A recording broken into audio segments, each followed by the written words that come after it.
Hey, what's good, YouTube family? This your guy DJ Bless One, the best one. The news keep coming.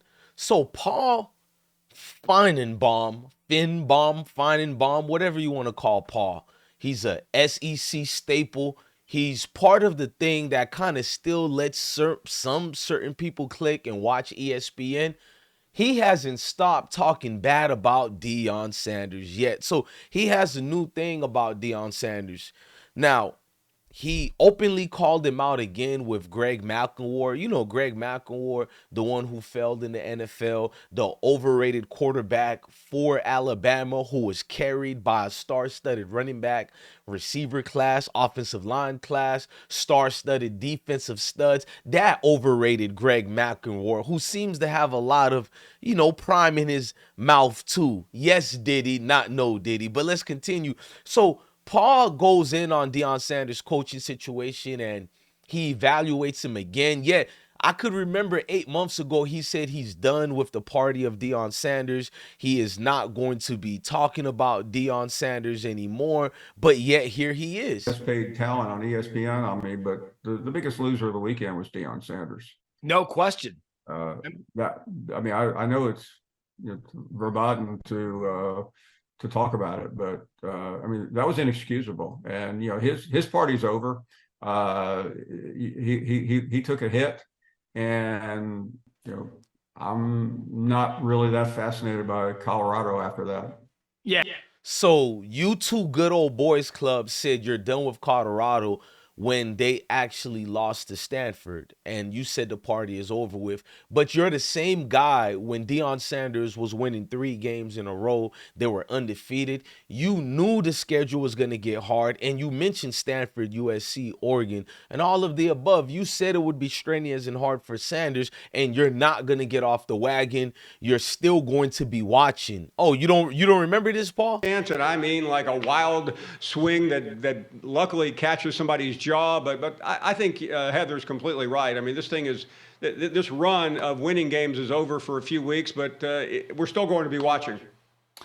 You said that the winning season is going to be over with, but you're still going to be watching. What changed, Paul?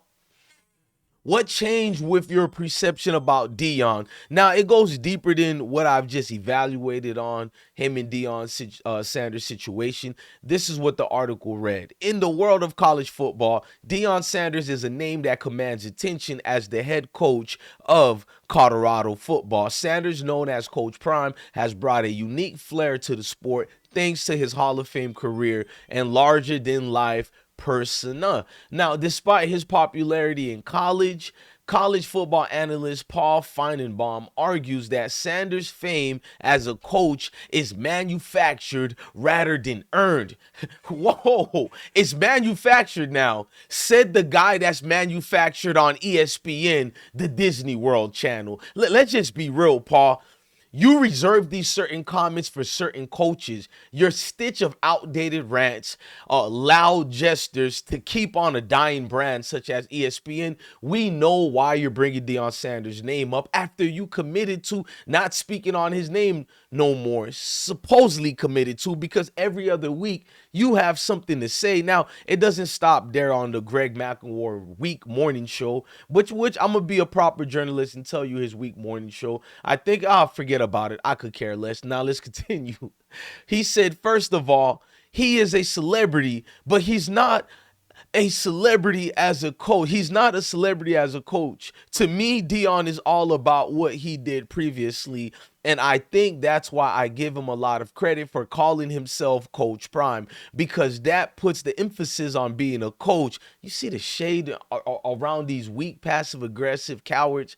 Finebaum noted while taking a shot at Sanders' nickname. We know he's taking a shot at Sanders' nickname. Now, I'm going to continue reading this article because I got a surprise after this article to show you about this hypocrite Paul Finebaum. Now, he said last season, Sanders improved Colorado's record from 1-11 to 4-8, largely through significant changes via the transfer portal. While the record wasn't stellar, Sanders succeeded in bringing unprecedented amount of attention to the program, setting viewerships and attendance record. Despite this, Finebaum pointed out he really never beat anyone of Whoa, time out, bro. Before I even read this, the fact that you think he didn't bring anybody of prominence or significance or anything like that, it shows the disingenuous coward that you are. You overhyped TCU, and then when Colorado beat TCU, you claim it was because TCU was one of the most weakest teams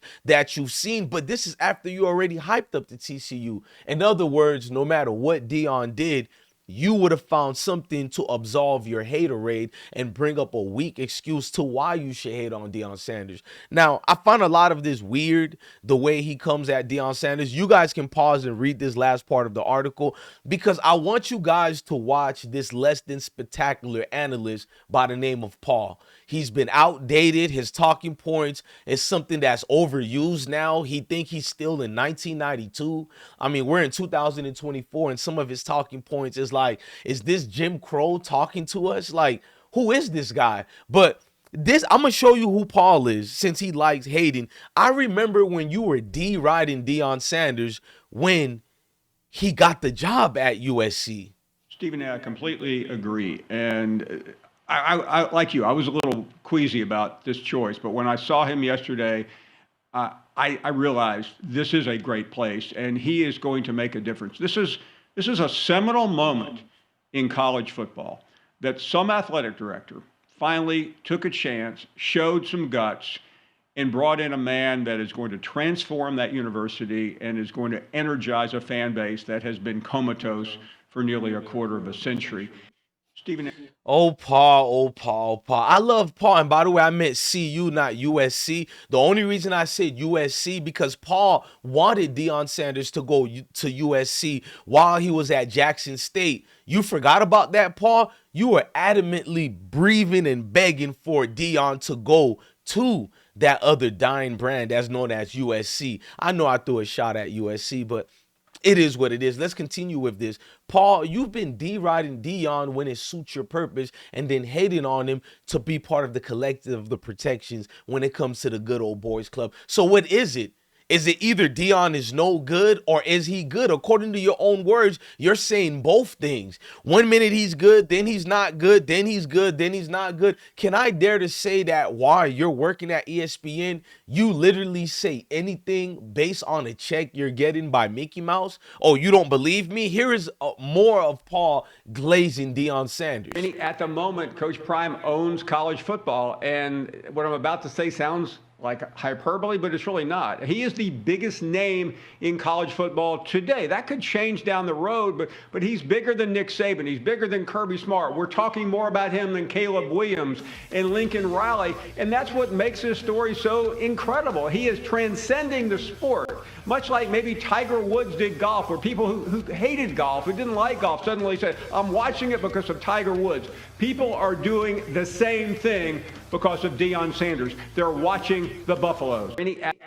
Jesus Christ, all that glazing he did. Paul, what happened? What changed from then to now? And even now, you flip-flop still, dude. Like, Deion Sanders responded to this narcissist known as Paul Finebaum. This is what Deion Sanders had to say to the clown that we've been seeing, Palm. Because he want to call him Hollywood celebrity. And notice these passive-aggressive cowards always have nicknames reserved for us for some weird particular reason. But this is Deion's response. Deion said, we're spending so much time trying to be who we think people want us to be instead of who we are. Ain't nobody close to perfection and everybody's judge. So be you flawed and unfinished. A flawed you is better than being the lie you're pretending to be. God bless you, coach. Woo! Love that man's point of view. Look at this liar by the name of Paul Finebaum. Look at this coward, the smirk, the failed analyst that he's meant to be. ESPN literally will hire and keep anybody if it fits their narrative. Now, I remembered when all these guys were riding Deion Sanders. Now, the only reason they have this hatred is because he's changing the Power Five, and that brings a threat to their egotistic point of view, self-centered eyesight towards what used to be for them and reserved for them only. Now, Chris Canty had something to say about certain situation during June 11th. 7th. Now, he revealed his list of top 5 coaches he believes could transition to the national level. He sees Deion Sanders as one of them. The Post read the power rankings, Chris Candy top 5 college coaches he wants to see in the pros, and the list goes on from Kirby, Smart, Lincoln, Deion, and Dan Hurley, Don Staley, and notably, and these are coaches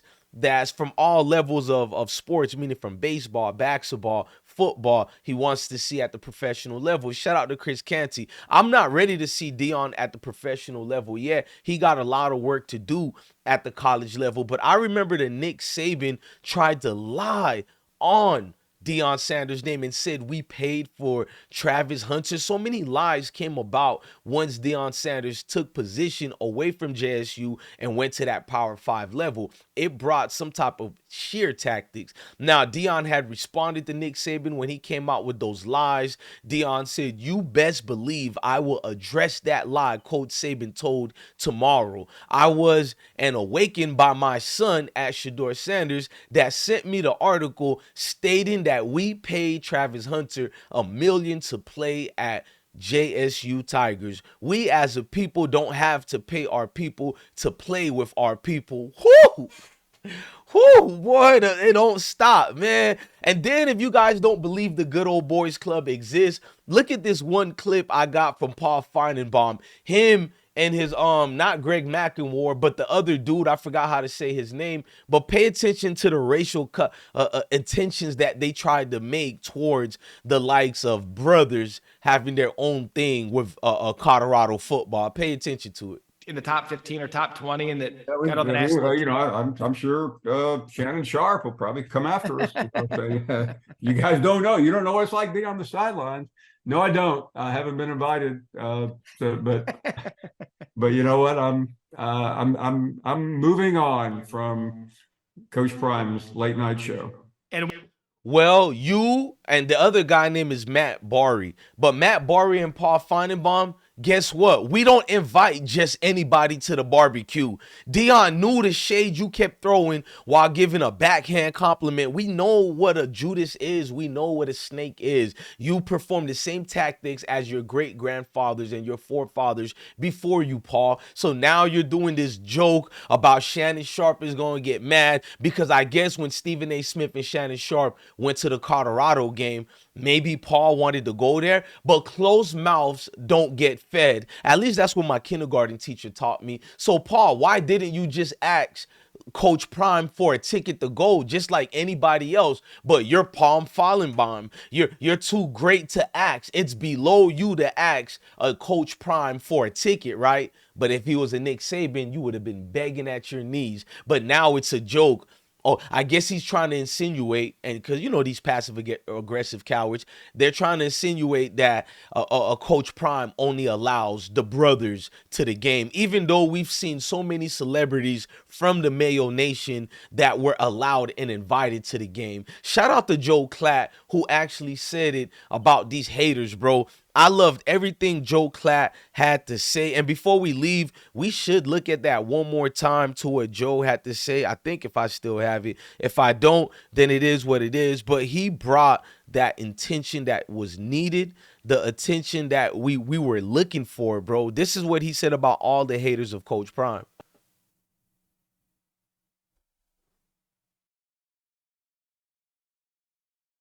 And Deion Sanders in the next. Let me backtrack for a moment. If someone wants to paint Colorado and Deion Sanders in a negative light, it's going to be that times 10 because of the Prime effect. If someone wants to paint him in a positive light, it's going to be that times 10 because of the Prime effect. So and Deion Sanders, and that's facts. If you don't agree with that, you're obviously a rejected hater that's going through whatever problems you're going through in life. But it is what it is, man. Palm Fallenbaum, you have failed as a professional. You have failed in life. And it's always you weaklings who wanted to play football but couldn't play, never even wanted to pick up the football, but you talk the most ish. Amazing. In the words of Jesse Lee Peterson, amazing. Ladies and gentlemen, love your family, love your kids, and stay blessed. Jesus.